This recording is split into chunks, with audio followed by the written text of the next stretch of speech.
સ્થાનિક સ્વરાજ્યની ચૂંટણીને લઈને મોટા સમાચાર છે। ભાજપના કેટલાક ઉમેદવારોને ફોર્મ ભરવા માટે સૂચના આપી દેવામાં આવી છે।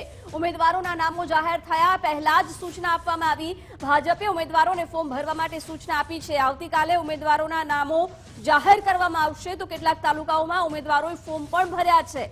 સ્થાનિક સ્વરાજ્યની ચૂંટણી માટે ભાજપે ઉમેદવારોના માપદંડ નક્કી કર્યા છે। ઉમેદવારની ઉંમર 60 વર્ષથી વધુ ન હોવી જોઈએ। ઉમેદવાર જે તે વોર્ડનો જ હોય તે પણ જરૂરી છે। ઉમેદવાર ભાજપનો સક્રિય સભ્ય હોવો પણ જરૂરી છે।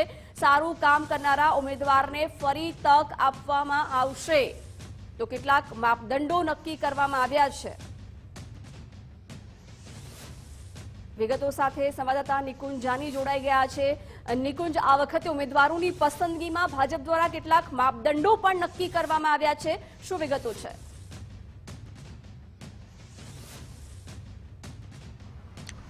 જી, બે સૌથી મહત્વની બાબતો સ્થાનિક સ્વરાજની ચૂંટણીઓને લઈને ભાજપ તરફથી અત્યારે હાલ સામે આવી રહી છે।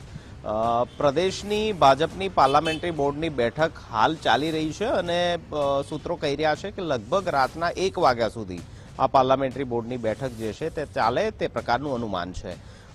1 ફેબ્રુઆરી ઉમેદવારી ફોર્મ ભરવાનો છેલ્લો દિવસ છે।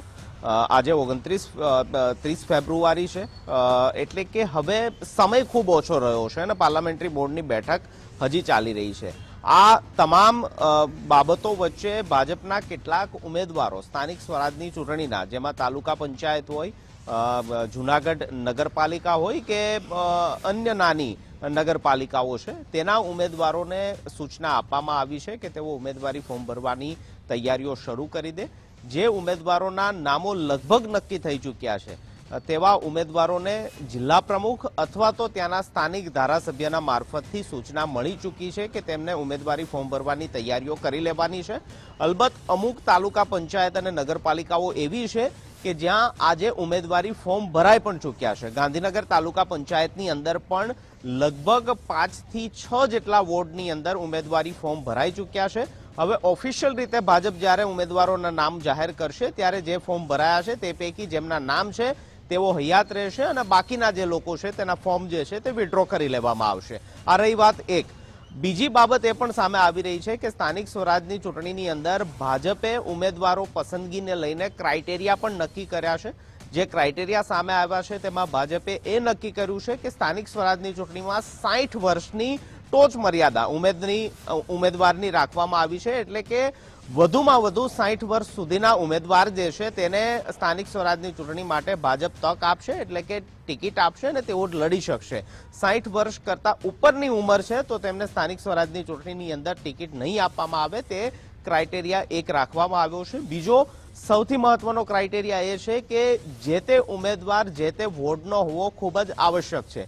કોઈપણ નગરપાલિકાની અંદર એ વોર્ડનો ઉમેદવાર છે તેને જ તે વોર્ડની અંદર ચૂંટણી લડવાની પરવાનગી આપવામાં આવશે। એવું નહીં કે વોર્ડ નંબર 4નો ઉમેદવાર જે છે તે વોર્ડ નંબર 5ની અંદર ચૂંટણી લડશે અને 5મો જે છે તે વોર્ડ નંબર 8ની અંદર ચૂંટણી લડે। જે વોર્ડનો ઉમેદવાર છે ત્યાં જ તેનો વોર્ડ હોય તે ખૂબ જરૂરી છે। આ ઉપરાંત ભાજપનો સક્રિય સભ્ય હોય તે બાબત પણ ભાજપે સુનિશ્ચિત કરી છે કે કોઈ પણ કાર્યકર્તાને અન્યાય ન થાય અને ચૂંટણીની અંદર ટિકિટ આપનાર ઉમેદવાર જે છે તે કમસે કમ સક્રિય કાર્યકર્તા હોવો ખૂબ જરૂરી છે।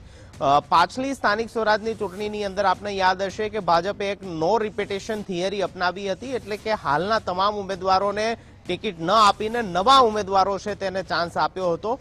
જે પાર્લામેન્ટરી બોર્ડની હાલ બેઠક મળી છે તેની અંદર માહિતી મળી રહી છે કે આ વખતે નો રિપીટ થિયરી અમલમાં નથી, એટલે કે સારું કામ કરનાર ઉમેદવાર જે છે તેને ફરી એકવાર તક મળી શકે છે ને તેને ફરી એકવાર ભાજપ ટિકિટ આપી શકે છે। ઉમેદવારો કેટલાક એવા છે કે જેને સૂચનાઓ મળી ચૂકી છે। ત્રીજી અપડેટ એ પણ મળી રહી છે કે આવતીકાલ બપોર સુધીમાં ભાજપ સ્થાનિક સ્વરાજની ચૂંટણીના ઉમેદવારોના નામો જે છે તે તબક્કાવાર જાહેર કરશે, જેમાં તાલુકા પંચાયત, જિલ્લા પંચાયત અને મહાનગરપાલિકા જે જૂનાગઢ છે તેનો પણ સમાવેશ થશે। જી નિકુંજ, આભાર જાણકારી માટે।